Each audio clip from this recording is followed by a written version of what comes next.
E aí, pessoal, voltamos. E agora chamar aqui o Lucas, que vai falar um pouquinho para a gente da True OpenStack com RISC-V, Linux e FPGA.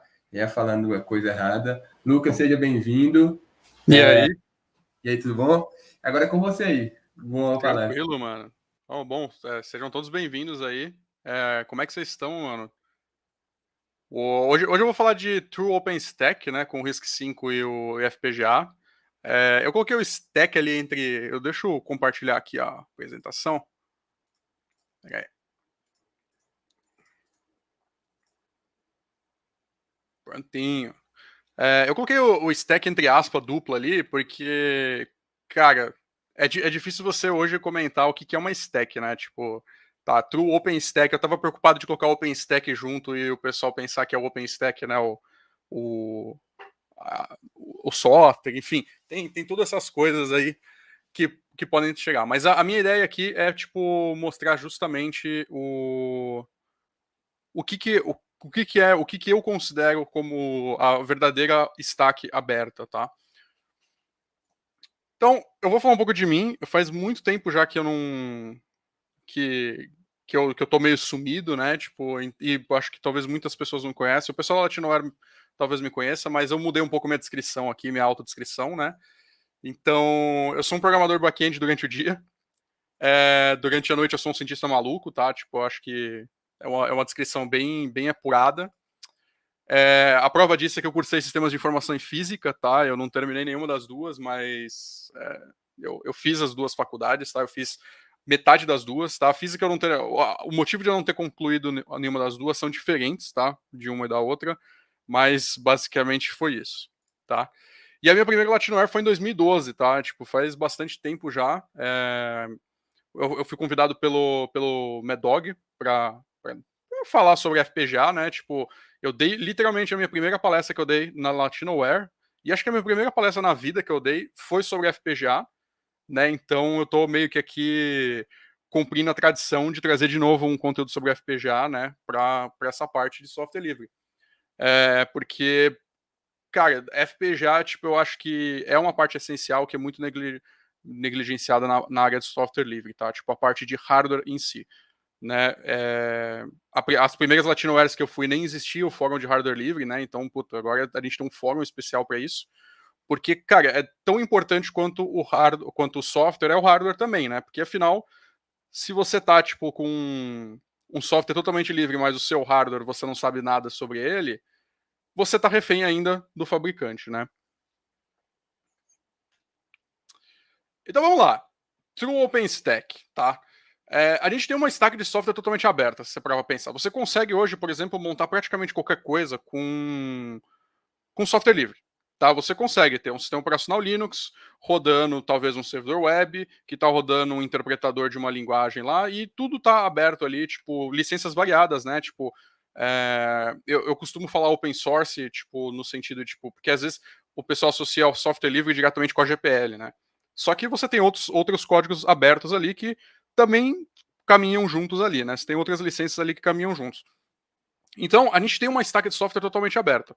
Tá? A gente tem o Linux, se você considerar ali, você poderia considerar também os BSDs da vida, né? Tipo OpenBSD e coisas do tipo, apesar das licenças serem diferentes. Você também tem acesso ao código-fonte, você também pode auditar, você pode modificar, ou pode simplesmente usar do jeito que está lá.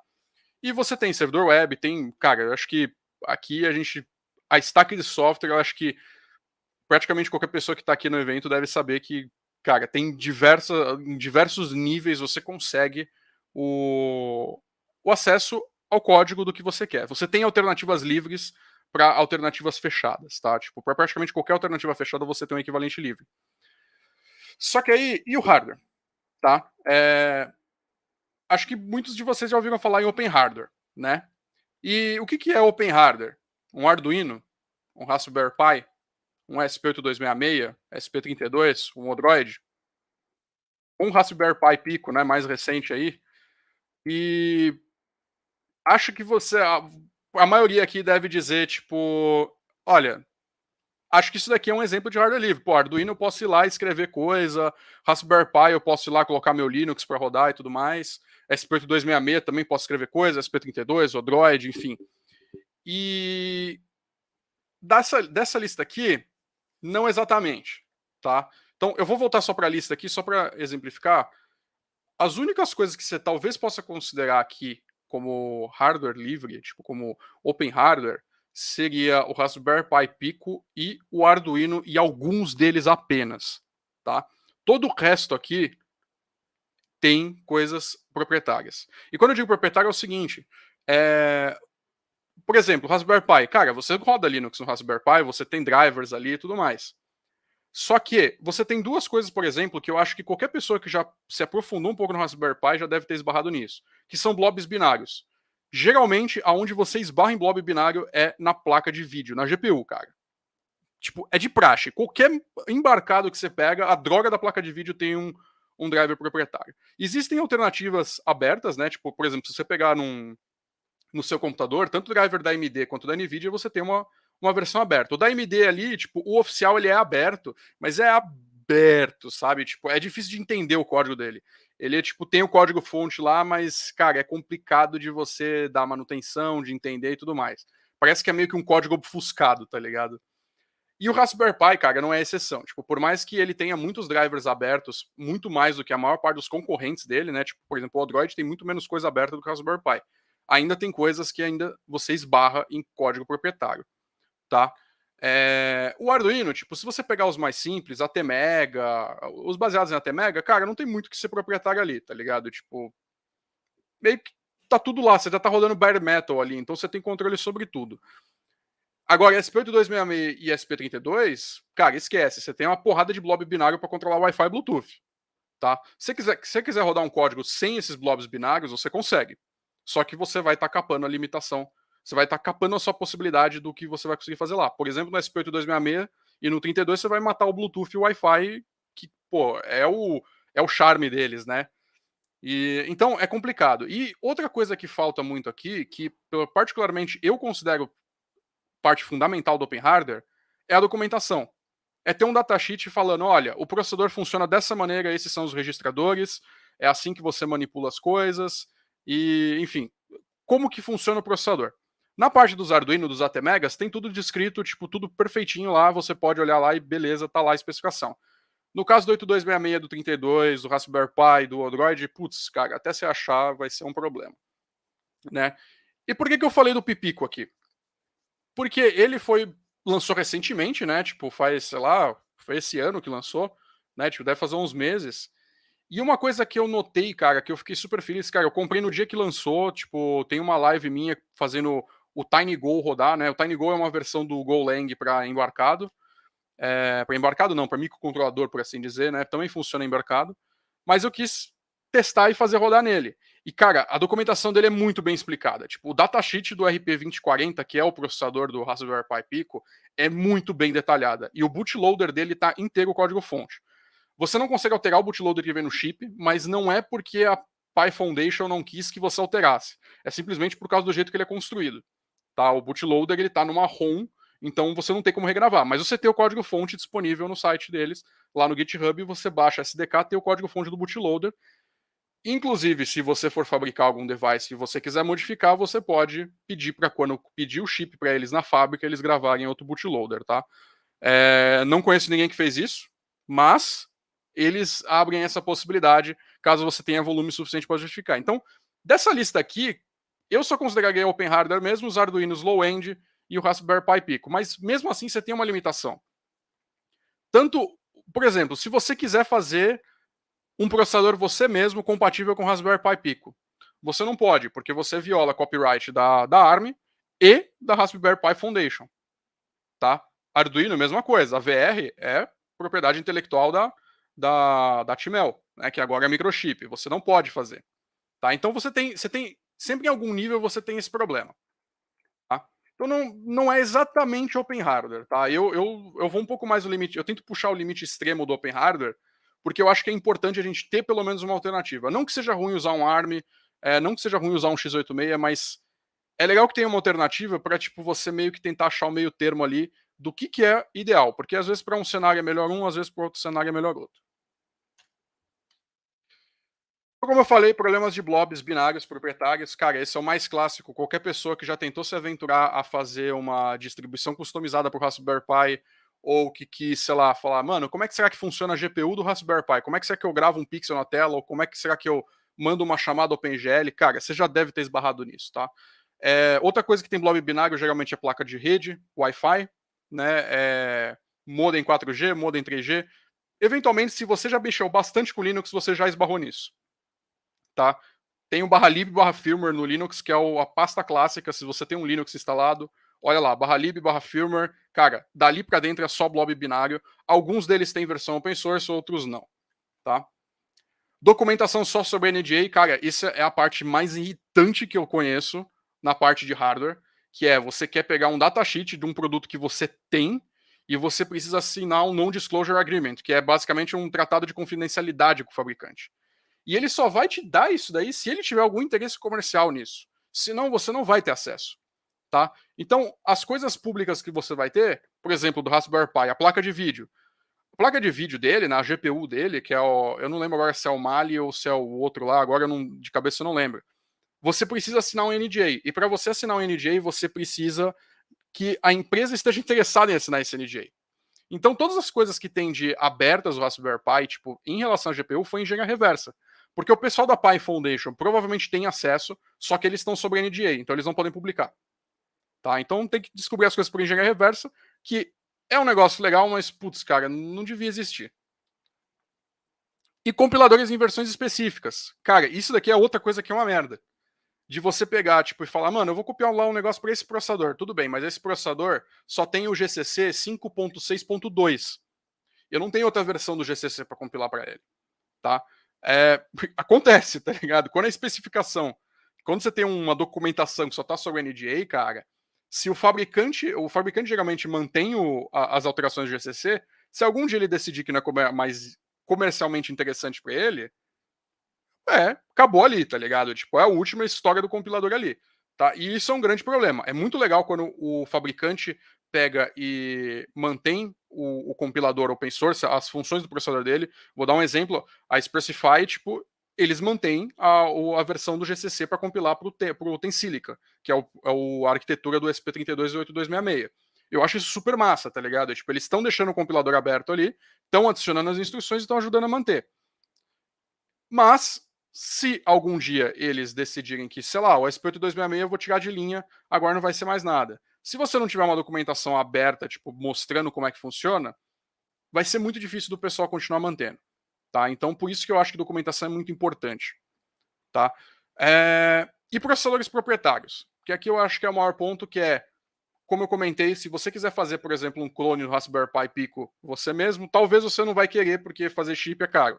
Mas você não pode. Tá? Você precisa pagar uma licença, precisa pagar um royalty para a ARM ou para qualquer outra empresa para isso. Tá? Então, qual que é a solução? Tipo, cara, não é um problema trivial, se vocês pararem para pensar. Tipo, é um problema aqui, cara, que você esbarra em conflito comercial. Toda vez que você esbarra num conflito comercial, é um problema extremamente complexo de resolver. Porque você vai ter que convencer o fabricante de que a alternativa livre vai ser melhor para ele também. O que nem sempre é verdade. Nem sempre, comercialmente falando, a alternativa livre é melhor. Tá? Tipo, às vezes é difícil você achar um caminho para você conseguir, tipo, por exemplo, você está com uma arquitetura aberta e ainda ganhar dinheiro em cima. É complicado, tá? Não, para quem tipo faz negócio, para quem montou empresa em cima de software livre, sabe que é difícil. É muito mais fácil fazer em cima de uma base proprietária, tá? Então é difícil de você convencer, é difícil de você fazer eles verem valor. E existe o valor? Existe. Acho que em 100% dos casos existe um valor. O problema é você conseguir achar ele e deixar ele claro, tá?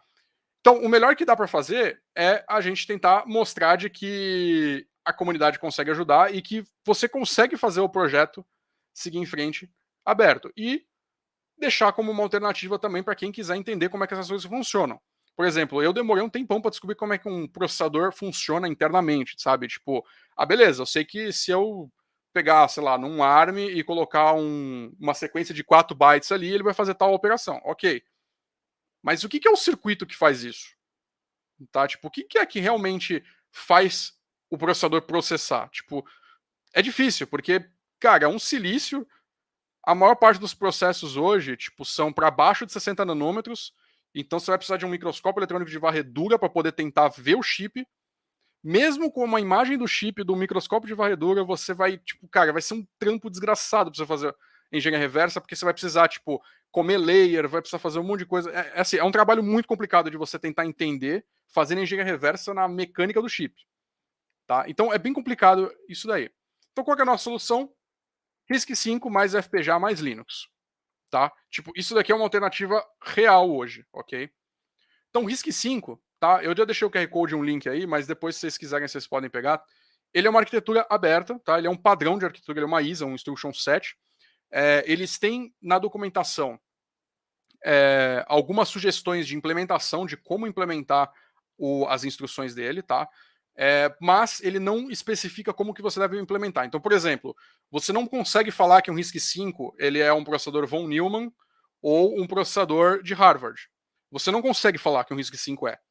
Porque você consegue implementar a arquitetura do RISC-V num modelo de Harvard e num modelo von Neumann. Tá? Você consegue implementar. Então, ele te dá sugestões, tipo, por exemplo, a maior parte das implementações RISC-V são Harvard, tá? Ou algum híbrido entre Harvard e von Neumann ali, mas é meio que um hint, tá ligado? Olha, a gente sugere você implementar dessa maneira. O que eles definem é um padrão de compatibilidade, é o conjunto de instruções que você tem que fazer, tá? Eles têm processador desde microcontrolador. Então, cara, eu quero substituir um ATmega. ATmega 328, ATmega é um bem fuleiro ali. Você consegue ter RISC-V para substituir isso. Mano, eu quero substituir o meu x86 no meu PC. Você também tem especificação para isso. Ou pior, cara. Não, eu quero substituir, cara, o meu cluster de x86 num data center usando um backplane InfiniBand, tá ligado? Tipo, eu tenho um data center, eu tenho um cluster, tá ligado? Tipo, tá tudo mapeado em memória, tem centenas de núcleos, eu tenho centenas de terabytes de memória endereçada, enfim. Existe especificação disso, tá? As especificações deles vão desde 16 bits até 128 bits, tá? E por que eles têm 128 bits, tá? Isso daqui, tem muita gente que acha que é exagero ter 128 bits. E de fato, cara, para a maior parte das aplicações, é exagero você ter um processador de 128 bits, tá? O processador aqui, no caso, o endereçamento de 128 bits. Mas o pessoal da RISC-V Foundation pensou em uma coisa. Cada vez mais a gente está tendo SSDs extremamente rápidos. Você pega um SSD NVMe, ele é PCI Express. PCI Express é mapeado em memória. Ou seja, você começa a ter SSDs tão rápidos que, de repente, é muito conveniente você deixar eles do mesmo jeito que você acessa a sua memória RAM. Para isso, você precisa de espaço de endereço. E pensar que, tipo, ter petabytes de espaço não é um negócio tão fora da realidade, tá? Não é fora da realidade você pensar em petabyte. Especialmente hoje você consegue em um rack colocar algumas dezenas de petabytes dentro de um rack em SSD ou em HD. Então, eles preveram que vai existir uma demanda para endereços de 128 bits. Isso não quer dizer que você vai precisar, tipo, ter os 128 bits na máquina na sua casa. Provavelmente não. Pelo menos não nos próximos, sei lá, 50 anos. Mas a gente vai ter uma demanda no mundo real que vai precisar disso. Por exemplo, supercomputadores. Tá? Então eles têm a especificação porque eles planejam, tipo, cara, o cara precisa conseguir rodar a mesma arquitetura, desde um embarcado fuleiro até um supercomputador ali, tá? Então, aqui embaixo tem o RISC-V Book, que ele é uma tradução do livro de um livro que está em inglês. Esse daqui está em português. O livro é muito bom, tá? Eu, no finalzinho da palestra, vou deixar alguns links, além desses aqui, que tem, inclusive, uma série de vídeos que eu fiz em live, tá? Eu fiz ao vivo, de como construir um processador. Tá? Eu literalmente construí um processador RISC-V no FPGA, compilei meu código com GCC e escrevi Hello World numa tela de LCD. Tá? Então a gente construiu desde o hardware ali, toda a stackzinha de hardware até a parte do software ali, compilando com GCC. E ele já é compatível com Linux. Tá? Então o kernel upstream, se você pegar o kernel na última versão, ele suporta RISC-V. Tá? Eles suportam uma versão específica de RISC-V, tá? Tipo, o Linux ele tem várias exigências, ele não é um kernel simples, tá? Ele é realmente eu diria que ali ele precisa de um processador de médio porte, por assim dizer, tá? Ele tem alguns requerimentos ali que, se você tirar dele, até você consegue, mas ele fica meio ruim. Por exemplo, você precisa de MMU, tá? Isso o Linux Upstream. Você tem o microC Linux, tem algumas outras variantes de Linux que suportam sem MMU. Mas o Linux ele é feito assumindo que existe uma MMU, então, obviamente, você vai ter uma degradação de performance caso você não tenha. Você precisa, por exemplo, de... eu esqueci o nome do termo agora, mas seria esferas de contenção, que é basicamente o kernel tem um acesso privilegiado à memória e o aplicativo que está rodando no user space ele não pode ter acesso a essa memória. Tá? Então você precisa dessa separação ali de espaços de memória feito por hardware. Então você tem algumas coisinhas ali que precisa ter. Então não é qualquer processador RISC-V que suporta Linux. Mas o importante é, você tem RISC-V que suporta, que consegue atender a todas as demandas que o Linux tem. Tá? Então você tem, na especificação do RISC-V, e aí no caso são extensões da especificação base, você tem modelo de MMU, você tem modelo de controle de acesso de memória, você tem modelo de um monte de coisa. Tá? Então é interessante por quê? Porque é uma arquitetura que você pode implementar, você não precisa pagar royalty para ninguém. Tá? Se eu não me engano, a única coisa que a RISC-V Foundation exige é que se você tira exploração comercial disso, que você seja associado deles. Eu não tenho certeza, tá? Tipo, eu tinha visto isso em algum lugar, eu não consigo confirmar porque eu fui procurar e eu não achei.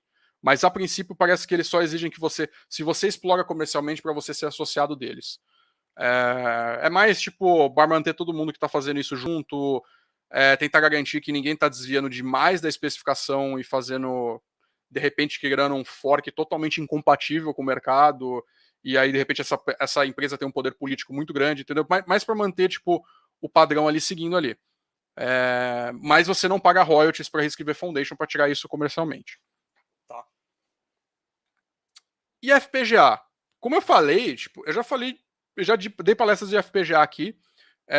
O pessoal de hardware geralmente já esbarrou num FPGA. Tá? Tipo, invariavelmente você já deve ter esbarrado em FPGA em alguma vez na sua vida, você talvez mesmo sem saber o que é. Tá? FPGA é um chip programável.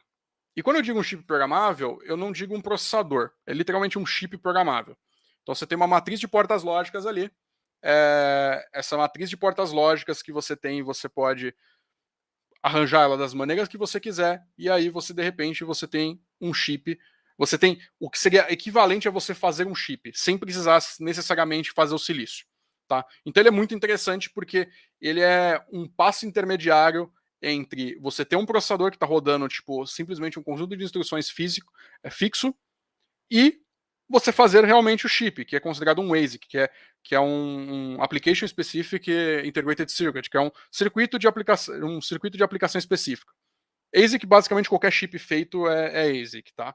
Então, ele é uma camada intermediária, onde você não tem a flexibilidade que você tem num chip, tipo, se você for fazer o silício, você pode literalmente fazer o que você quiser no silício, tá? Ele não tem essa flexibilidade, mas ele não é tão travado quanto um processador que você tem um conjunto de instruções e tem que seguir aquilo ali. No FPGA você pode literalmente montar o seu chip da maneira que quiser.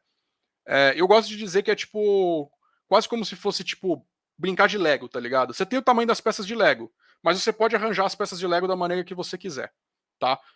Um exemplo mais palpável seria se você já brincou com eletrônica digital, pegou os chipzinhos de porta lógica, ligou as portas lógicas uma da outra para poder pegar e fazer tipo algum circuito, sei lá, fazer um decodificador de display de 7 segmentos para mostrar número em display ou qualquer coisa do tipo. O FPGA é basicamente isso. Você tá controlando, você tem vários blocos de portas lógicas dentro do FPGA e você consegue determinar como é que elas se ligam e pegar e causar o comportamento que você espera.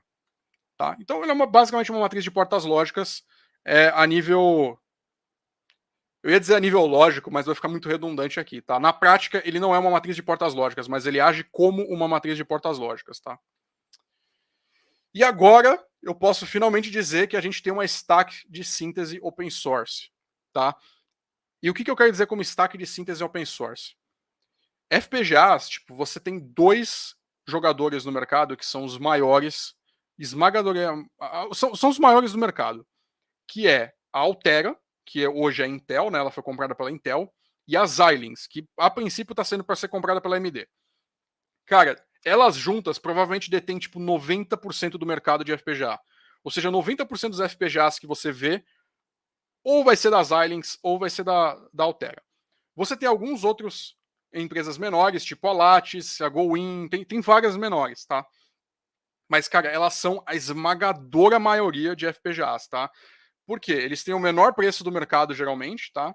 E eles têm já o meio que monopólio, por assim dizer. Se você tá usando eles, você continua usando eles. Em FPGA é meio invariante isso.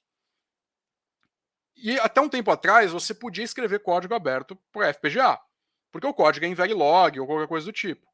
Só que para você pegar e gerar o bitstream que vai programar o FPGA, você precisava usar a ferramenta deles.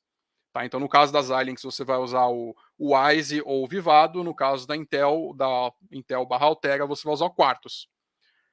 Hoje, nós temos uma solução que não precisa envolver nenhum dos dois para alguns FPGAs, tá? Que é o pacote IOSIS e o projeto NextPNR. Tá? O IOSIS é quem faz a síntese, a síntese, por assim dizer. Então, o que ele vai fazer? Ele vai pegar o teu código que você escreveu e vai pegar e transformar ele numa netlist, que é uma lista do que está ligado no que.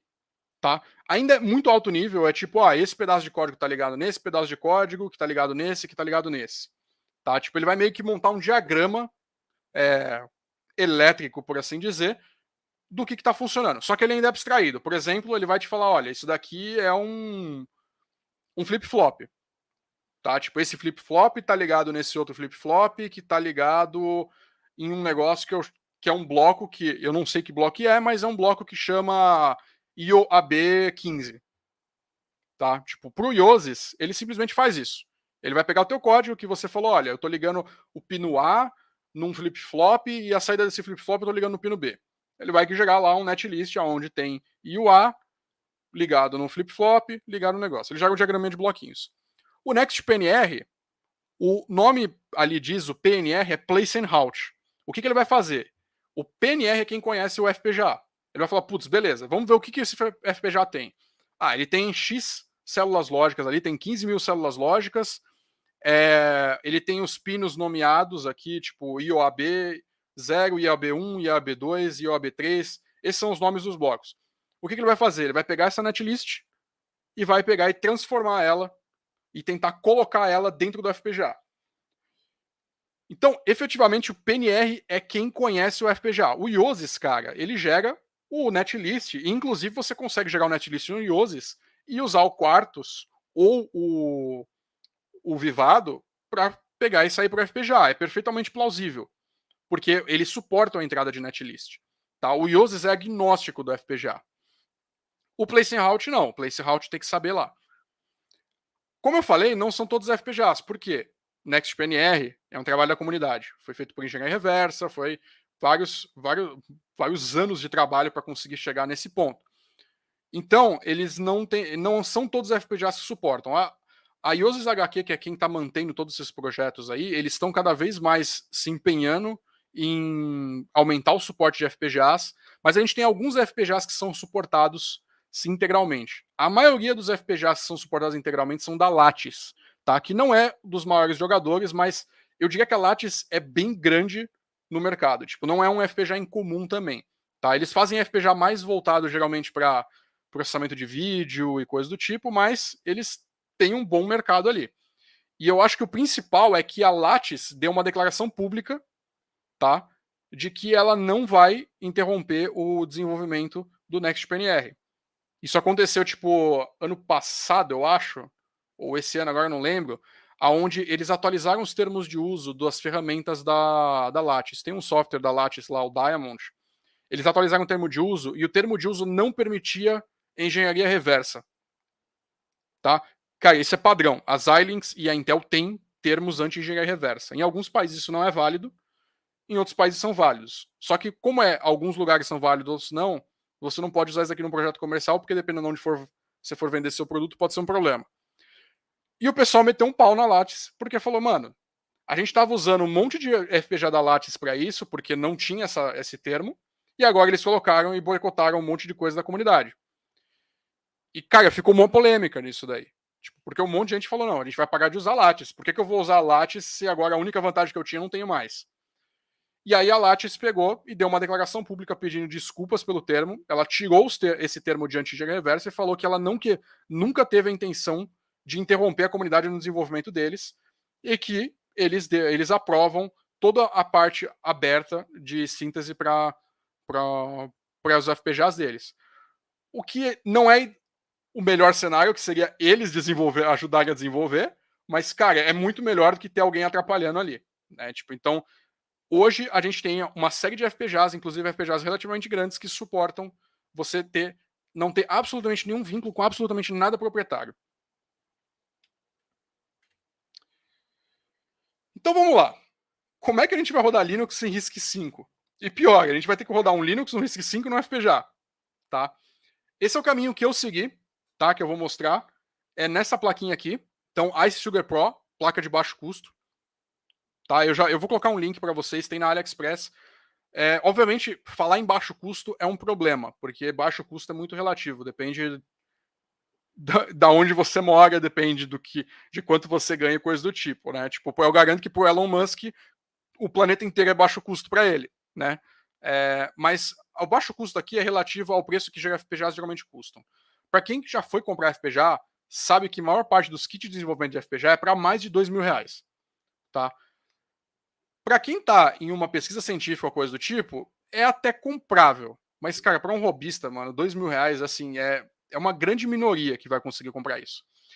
Essa placa aqui, ela custa na AliExpress, se eu não me engano, R$350. Eu já vou mostrar ela em mais detalhes na foto. E ela é uma placa que dá para rodar Linux. Tá? Para rodar Linux, a gente vai usar o projeto Litex. Tá? O Litex ele é um construtor de System on Chip. Tá? Então, ele não tem só o RISC-V. Ele tem o RISC-V, ele tem o periférico da porta serial, ele tem placa de rede, ele tem placa SATA, tem controlador de memória DRAM, cara, ele tem literalmente tudo que você pode precisar, tem no projeto Litex, e é tudo open source, tudo no máximo que é possível ter de código implementado no Litex vai ter. Tá? Tem alguns pedaços de código que eles usam coisas mais proprietárias, que é, por exemplo, às vezes o seu FPGA tem um acelerador para PCI Express. Tá? Porque o PCI Express é um negócio que é muito bom você acelerar em hardware. Tipo, você tem um bloco de silício dentro que faz o offload de algumas coisas ali. É muito comum isso. Tá? Então, no Litex é o Lite PCIe, se eu não me engano, tem blocos que utilizam disso. Porque é melhor. Tá ligado? Tipo, isso não significa que você precisa jogar lá no software proprietário. Você não precisa. Mas ele usa uma parte que não tem tanta documentação assim. Tá? Mas tem tudo ali. Se você quiser saber, por exemplo, como é que funciona uma placa de rede de 1 GB, cara, vai lá, dá uma olhada, porque tem todo o código da implementação dele. E o código aqui é um código de descrição de hardware. Tá? Então, o que tem nessa descrição de hardware? Cara, é literalmente o que vai ser transformado em porta lógica. Tá? O Litex é um projeto maravilhoso da Enjoy Digital. Cara, eu sugiro fortemente, mesmo que você não tenha nunca mexido com hardware, dá uma olhada, porque o Litex é feito no NMGen. O NMGen é uma toolbox para FPGA, para HDLs, que ele faz uma mágica que é o seguinte: você não escreve Verilog, você escreve Python. E sim, você escreve Python para gerar o que você quer que rode no FPGA. Então, mano, é uma abstração muito grande. Você tem outras abstrações também, você tem o Spinal, por exemplo, que é em Scala, você tem o Xcel também, que é, ou Xel, eu não sei, eu nunca sei como pronunciar isso, que é para síntese também. Você tem várias. O NMGen é em Python, tá? E o Litex é construído todo em cima do NMGen. Então, tudo que você abrir ali no Litex, cara, vai estar escrito em Python. Vai ser script em Python para gerar código, tá? O processador que a gente vai usar é o VEX, tá? O Litex, ele oferece vários processadores. Ele tem o Pico RV32, ele tem o VEX, tem uma porrada de processador ali, RISC-V, tá? São implementações de RISC-V. Cada um tem uma vantagem ali. No caso do Linux, você provavelmente vai querer rodar o VEX, tá? Porque o VEX, de longe, cara, é um dos melhores processadores código aberto que você pode ter de RISC-V. O projeto é sensacional. Ele é feito com Spinal HDL, tá? Ele foi escrito em Scala. Ele tem teste unitário para tudo. É super fácil de você estender as coisas dele. E ele é super programável. O mesmo código você consegue construir um microcontrolador para substituir um ATmega da vida, como você consegue construir um processador para rodar Linux. Tá? Então, cara, é sensacional o projeto. Ele é muito bom, cara. E ele é testado comercialmente. Tipo, tem muitas empresas que usam ele. E a placa, a gente vai usar a Ice Sugar Pro, que é esta placa aqui. que eu tenho aqui, tá? Vale lembrar aqui que eu comentei mais para trás do Raspberry Pi Pico. E o Raspberry Pi Pico, ele é um processador relativamente rápido. Tipo, é um ARM dual-core, ele roda acho que até 400 MHz, não tenho certeza. Essas placas de baixo custo que eu tô falando, elas conseguem rodar um RISC-V com a mesma performance de um Raspberry Pi Pico, tá? E às vezes até mais. Esse Vex aqui, a gente consegue rodar ele a 100 MHz. Tipo, você vai falar, puta, rodar Linux a 100 MHz é lerdo. De fato, é um começo. Só que, cara, é uma placa de R$300, tá? É mais barato que um Raspberry Pi. Então, é que negócio, o Raspberry Pi Pico não roda Linux. Então tem sempre aqueles prós e contras. Mas você consegue substituir um Raspberry Pi ali tranquilo, tá? Então essa daqui é a placa, ó, R$389. E aí eu vou deixar o link depois para vocês se vocês quiserem pegar, tá? Eu não tem muitas variantes na AliExpress. Vocês podem procurar, deve ter talvez outra loja e tudo mais. Eu vou deixar o link da onde eu comprei.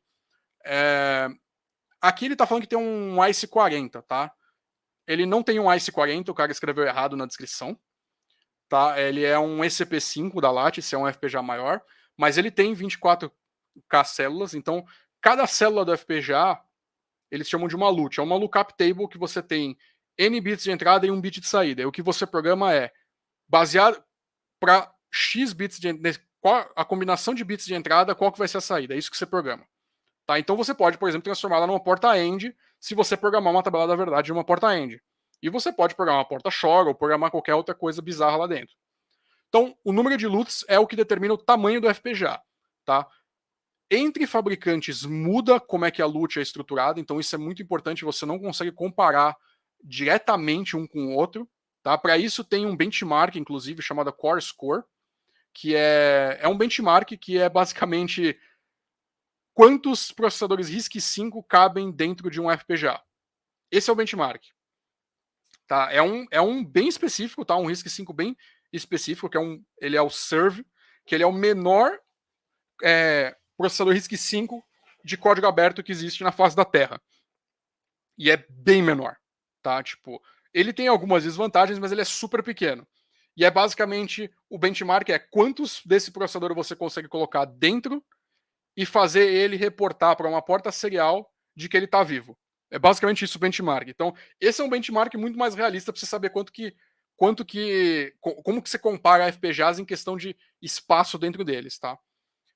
Ele tem 56 blocos de 18 kilobits, tá? Isso daqui é a memória interna RAM. Isso aqui você usa para diversas coisas dentro da FPGA. Ele tem também 1 MB ali de embedded memory, que é uma memória mais distribuída. Ele tem esses 28 multiplicadores 18 por 18 são blocos de processamento digital de sinal. Então é basicamente um bloco que você tem 2 números de 18 bits e uma saída de 36 bits. Tá? E aí você consegue fazer a multiplicação ali, soma, subtração, enfim. É acelerado no hardware. E ele tá falando que tem um PLL, mas se eu não me engano tem 4. Tá? Esse é o FPGA. Isso é onde vai rodar o RISC-V e tudo mais. Além disso, ele tem um IC Link, tá? Que é um... Você pode dizer que é um JTAG, vai por assim dizer. É o que você usa para programar o FPGA. Ele age como JTAG e porta serial. Tá? Então você consegue tanto programar o FPGA, como você consegue debugar o processador que está dentro do FPGA, como você também consegue a comunicação serial ali para você poder, por exemplo, ver seu terminal Linux. Tá? Ele tem uma memória SPI de 32 MB, tá? Que geralmente você coloca o bitstream da FPGA e o bootloader do RISC-V, e ele tem 32 MB de RAM. E isso daqui é que pega geralmente no Linux. Cara, é muito difícil você rodar Linux com menos memória RAM. Tá? Tipo, para quem estava na palestra anterior aqui do OpenWRT, cara, o OpenWRT tá tipo cada vez subindo mais o uso de memória porque tá ficando difícil de rodar. Tipo, 32 MB é meio que a margem mínima para você rodar Linux.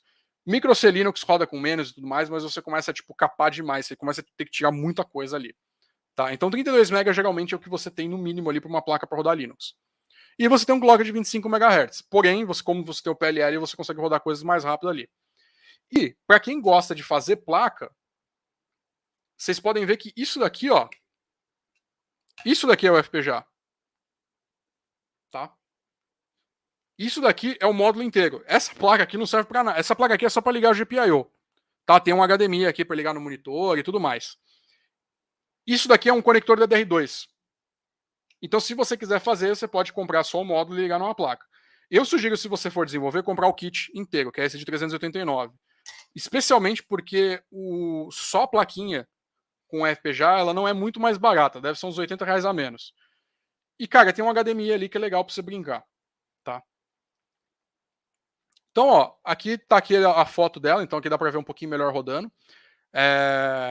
Ali, o bootloader do VEX, o bootloader do Litex, ele reporta que processador que ele está rodando, ele reporta quanto de memória RAM ele conseguiu acessar e tudo mais, então vocês podem ver ali no canto de direito superior, que está rodando o VEX com o VEX SMP, que é o VEX que é multicore, tá? Então, ele já tem uma arquitetura de Symmetrical Multiprocessing, que é tipo de você colocar N núcleos, e é simplesmente um parâmetro no Python que você fala, agora eu quero ter 4 núcleos e beleza. Tá? Se couber na FPGA, você tem 4 núcleos ali e o Linux funciona normal. Ele tá rodando a 60 MHz, que, pô, não é um clock super impressionante, mas, cara, tá rodando Linux, tá? Ele tem uma interface Wishbone de 32 bits, tá? Então ele consegue endereçar 4 GB, 128K de ROM, tá? Que é onde está o bootloader. Tem 8K de SRAM, então ele tem uma memória RAM interna ali. E a gente tem os 32 MB de memória RAM, SD-RAM, que é o que está na placa ali, que consegue rodar 60 megatransfers por segundo, que é 60 transferências de memória por segundo, porque ele está rodando a 60 MHz. Tá? E ali embaixo, do lado direito, vocês veem ali, caindo no terminal ali. Eu esqueci de colocar o uname "-a" para vocês verem a versão do kernel, mas que eu me lembro é o kernel 5.4, tá? Que está rodando. Ele roda kernel na última versão. E, cara, aqui eu não sei se vocês viram ali, tem um MMC BLK0. Tipo, atrás da placa tem um slot para microSD, que eu esqueci de comentar. Que é outra coisa importante para o Linux.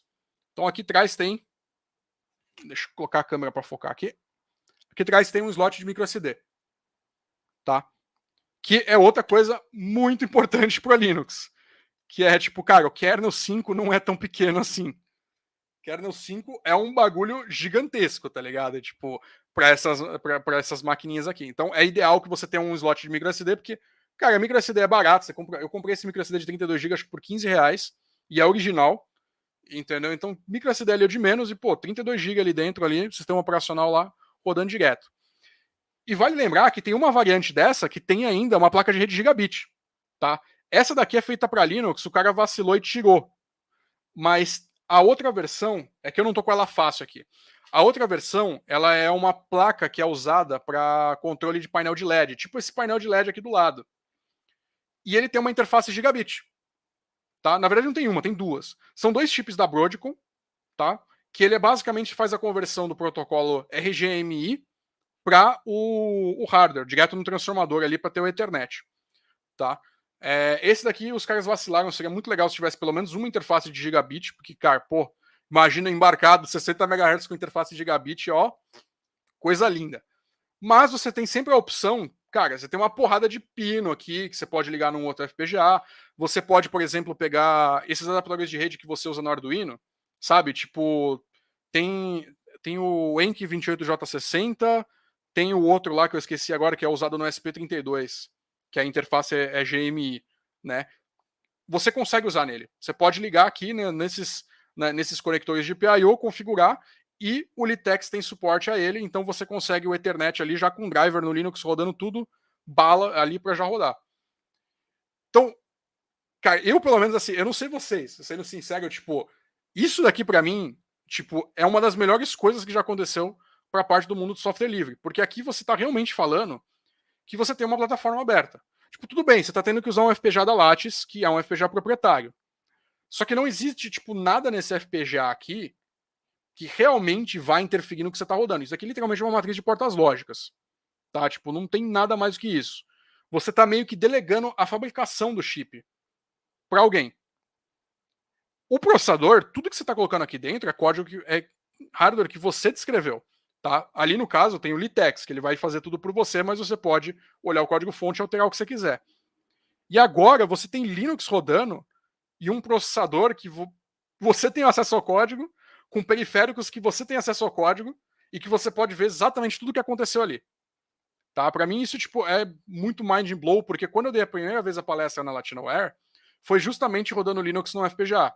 Só que era um core proprietário, tipo, era com toolchain open source, closed source. cara, era bem mais complicado. E agora não, agora tipo, você consegue fazer o procedimento inteiro sem encostar em nenhuma ferramenta proprietária. Tipo, tudo que você vai encostar de ponta a ponta, você tem o código-fonte. Tá? Então, eu pelo menos acho isso fascinante e eu acho que esse é o caminho. Beleza, é um processador rodando 60 MHz? É. Mas convenhamos, para muita aplicação, 60 MHz é suficiente. Tipo, cara, é um Linux, entendeu? Fora que você pode programar bare metal aqui. Você tem controle do hardware, você sabe tudo que está rodando ali. Você pode. Ah, beleza, Linux pode ser muito pesado para rodar em 60 MHz, então deixa eu colocar direto ali. Tá? O Litex ali, ele abstrai para você. A memória SD-RAM ali, para o seu código que você rodar em C, pouco importa se ela está no hardware, se ela tá, como ela está ligada e tudo mais. Quem tem que se preocupar com isso é o VEX. Entendeu? Só precisa abrir uma FPGA aberta agora. E pior que tem. A gente tem FPGAs abertas também. Eu esqueci de mencionar aqui porque eu esqueci o nome delas.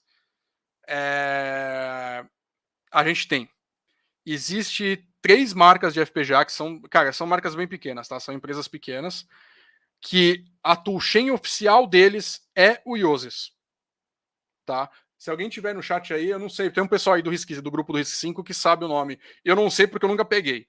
Mas existe FPGAs que a toolchain padrão é open source. Tipo, você vai comprar o FPGA, não existe toolchain proprietária. Tipo, eles falam, olha, a FPGA tá aqui, a ferramenta tá ali, cara. É isso e acabou. Tá ligado? Tem datasheet, tá tudo explicado, enfim. Tudo certinho ali, bonitinho. Existe. É que são FPGAs menores. Eu, pelo menos, não vi nenhum FPGA grande. Tá? Provavelmente dá pra rodar Linux? Deve dar. Só como são empresas menores, é mais difícil de você achar placa pronta com eles. Tá? Esses da Lat são os mais fáceis de você achar placa para reaproveitar. Tá? Dos que rodam as coisas ali. Então é isso, gente. Eu não entrei muito em detalhe como fazer. Tá? Eu tenho meu contato aqui, eu vou deixar tipo os links aqui, todos os links aqui. Tá?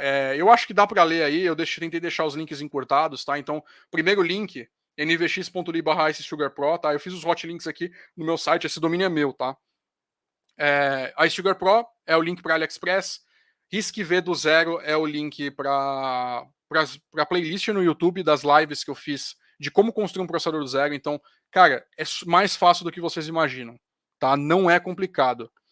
Eu sugiro fortemente, se você tem interesse de aprender FPGA e aprender como é que um processador funciona, cara, vai atrás de conseguir fazer um RISC-V, porque, mano, é muito fácil e não é o RISC-V que eu fiz não é para rodar Linux, tá? Eu vou ser bem sincero, para rodar Linux é muito mais complexo o problema, mas você consegue compilar um código com GCC e usar ele como se fosse um Arduino da vida. E ele vai ser numa performance muito similar a um Raspberry Pi Pico ou a um SP32 ou coisa do tipo. Então é um negócio que você consegue usar no dia a dia, tá? Tem o Como Fazer um Emulador, que é uma série que eu tô fazendo de como fazer um emulador de RISC-V, tá? Para rodar Doom. Tá? Eu fiz um emulador e eu tô explicando como é que funciona. Então é legal também para aprender arquitetura. Outras placas de baixo custo tem a Tang Nano, tá? Que usa um FPGA da GoWin. Também é um FPGA bem massa, também consegue fazer tudo pelo Iosys. Tem a ColorLight 5A75B, que foi a placa que eu comecei a brincar. Tá? Então, se vocês verem a live do RISC-V do zero, eu estou rodando a ColorLight 5A. Ela é muito mais barata do que essa outra placa Ice Sugar. Você não vai conseguir rodar Linux porque ela só tem 4 MB de RAM. A não ser que você queira se aventurar. Se você sabe como fazer o Linux rodar em 4 MB de RAM, mano, manda bala, cara. Eu quero ver Linux rodando na ColorLight ali. Mas ela custa, se eu não me engano, na AliExpress na faixa de R$90. Ela é bem mais barata. Você vai precisar fazer uns hacks, porque ela não tem uma porta USB-C do lado para você ligar um conector e ligar no seu computador. Você vai ter que ter um adaptador JTAG, enfim. Mas tem a documentação na internet. Se você quiser entrar em contato comigo, entre em um desses grupos ali pro final da lista tem o grupo do Telegram, tanto do RISC-V quanto do Hardware Hacking. Qualquer um dos dois eu tô lá, você pode perguntar lá, a gente tem documentação dessa placa da ColorLight de como usar ela, tá? Tem o link do Litex e do NMGen, tá? Que são processos sensacionais, cara, eu acho maravilhoso esses projetos. Tem o meu site, lucastesc.dev, tem o link pro meu canal do YouTube, tem minhas redes sociais, tem tudo lá e as coisas que eu faço. Tem minha Twitch TV, que é onde eu faço as live streams, tá? Então eu faço live stream de FPGA, de um monte de coisa bizarra também.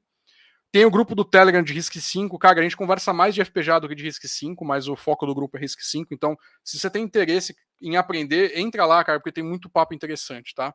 E o grupo de Hardware Hacking, que é, cara, vamos hackear todos os hardware que a gente tem e fazer eles funcionar. né? Tipo, então a gente tem placa da Microsoft, que a gente achou, placa de FPGA no Microsoft, que surgiu no Mercado Livre por R$300, a gente comprou e a gente fez rodar código dentro dela, entendeu? Então, é esse tipo de coisa que rola, tá ligado? E é isso aí. Vocês têm alguma pergunta, alguma coisa do tipo?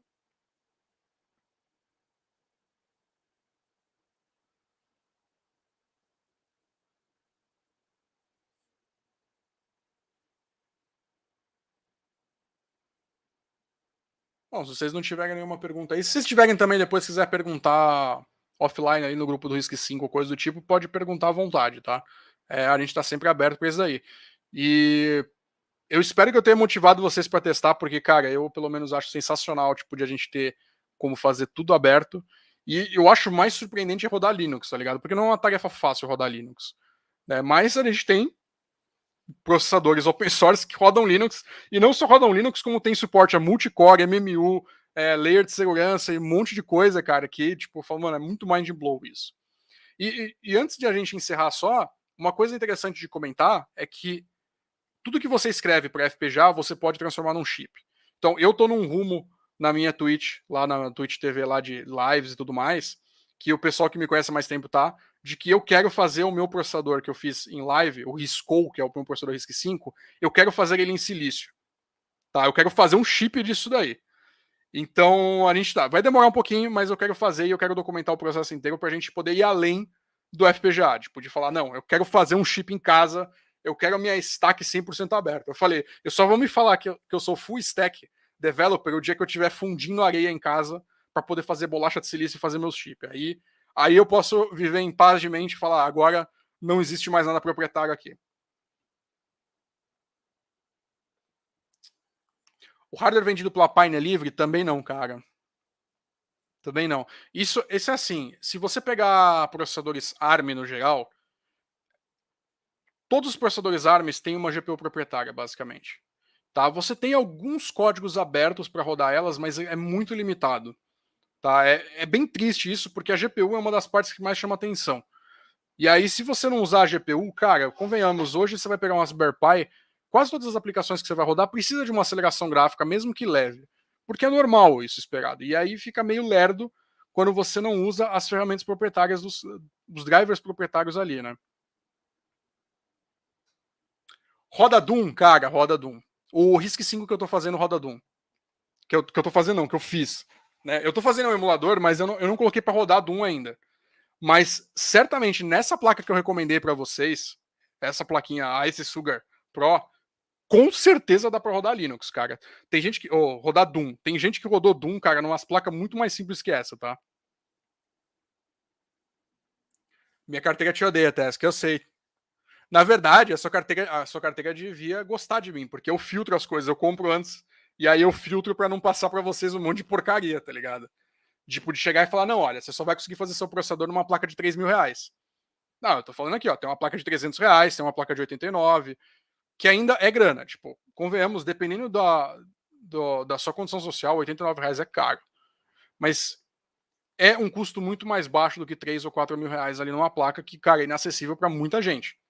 Entendeu? Então, eu acho que o custo das coisas estão caindo bastante, entendeu? Então, R$300 eu acho que já é algo muito mais palpável. Do silício até o layer 7, é isso aí. É isso aí. A gente vai fazer um silício para rodar Doom, cara. Essa é a meta de vida. Fale sobre o osciloscópio que tem FPGA e rodou Doom. Claro, é o osciloscópio que está do meu lado aqui, é um da Siglent. Esse osciloscópio da Siglent, inclusive, ele tem um FPGA que é um Zinc dentro dele. E lembra o projeto Litex que eu falei? Então, o pessoal da Enjoy Digital rodou Litex nele, porque o Zinc é um FPGA com um ARM dentro. Então ele tem um ARM, um processador ARM, e que tem um FPGA junto dele. Tá? O ARM é hardcore, que eles chamam, que é o silício feito com ARM ali, mas você tem um FPGA e você pode ignorar o ARM completamente. E o Litex roda nesse osciloscópio. Eu comprei esse osciloscópio só por causa disso. Entendeu? Eu tinha osciloscópio, eu não precisava de um outro. Mas eu comprei porque eu falei, eu pego um osciloscópio mais novo, melhor, meu osciloscópio tem, sei lá, 20 anos já.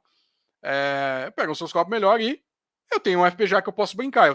De repente, eu tenho um super conversor analógico digital no hardware.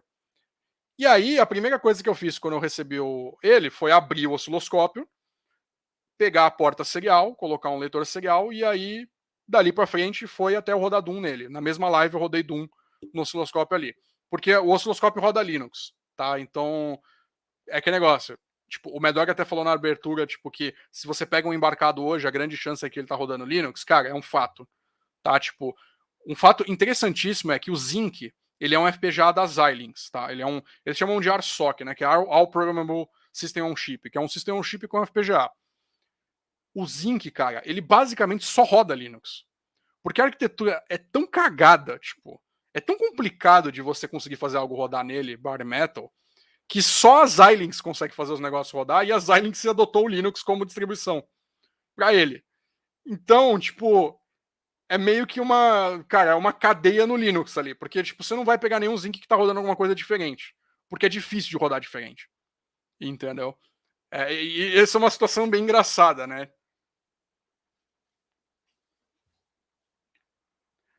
Conversar com Tesla é só para comprar coisas que você não sabia que precisava mais quer. É tipo isso.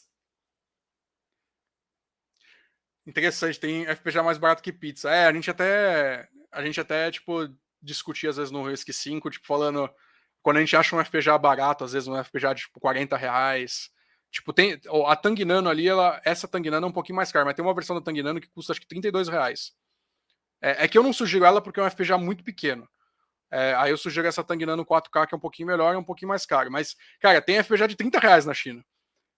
Aí a gente fica falando, putz, lá se vai minha pizza do dia, tá ligado? Porque, deixa de comprar a pizza e compra FPGA, né? Tipo, prioridades. Se não roda Doom, tem que emular emulador de Atari ou Nintendo 8 bits ou 16 bits. Pois é.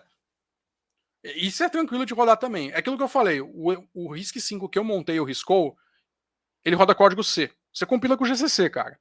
Qualquer coisa que tem no GCC, que tá feita em C ou que o GCC compila, você consegue rodar nele. Dado que você tenha memória RAM suficiente, enfim, coisa do tipo. Carteira do teste que eu dei ele mais, pois é, provavelmente, cara. Provavelmente.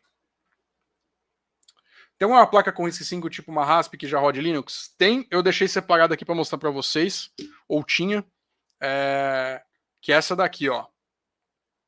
Alguns de vocês devem ter visto o anúncio dela. Essa daqui é a Beagle V. Ela foi cancelada, tá? Eu não sei exatamente a treta, foi alguma treta com o fabricante, mas eles falaram que eles vão fazer uma versão nova. E eu tive acesso anterior a ela para otimizar. Isso daqui, cara, é um RISC-V, ele não é um FPGA, tá? Ele é um RISC-V, um chip mesmo. Tá? Ele é feito pela Star5. O datasheet dele é extremamente detalhado, cara, detalhado, muito detalhado, tá? É louvável isso daqui, ele é realmente aberto. Obviamente não tem o HDL aberto, você não consegue copiar ele muito fácil, mas a descrição dele tá toda lá, a documentação toda aberta, você baixa na internet. E ele é um quad-core de 2.5 GHz, não, 1.5 GHz, desculpa. A versão comercial dele era para rodar em 2.5. Tá? E tem 2 GB de RAM, uma porrada de porta USB 3.0 aqui do lado, rede de 1 GB. Enfim, isso daqui, cara, ele é equivalente a um Raspberry Pi 4. Tá? Essa versão minha tem pouca memória RAM, 2 GB de RAM, mas eles estavam planejando em fazer mais ali. Então, já existe coisas no mercado para isso. Tá? Eu testei, cara, sendo bem sincero, eu tava com receio de ele ser meio lento, porque tem muitas arquiteturas que são lentas.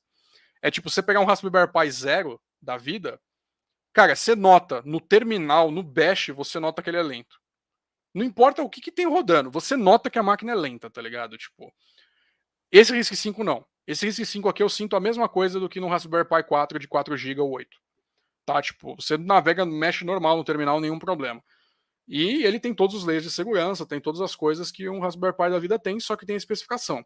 E uma coisa interessante é que ele não tem GPU, essa versão específica não tem, eles planejavam ter, mas ele tem 4 aceleradores de Deep Learning.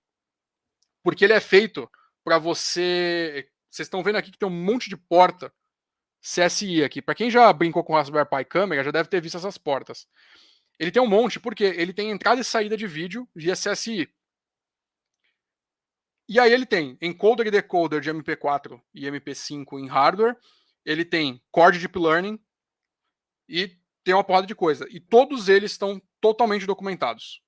Então você consegue escrever um negócio open source super tranquilo ali, porque não tem blob binário para rodar o decoder ali.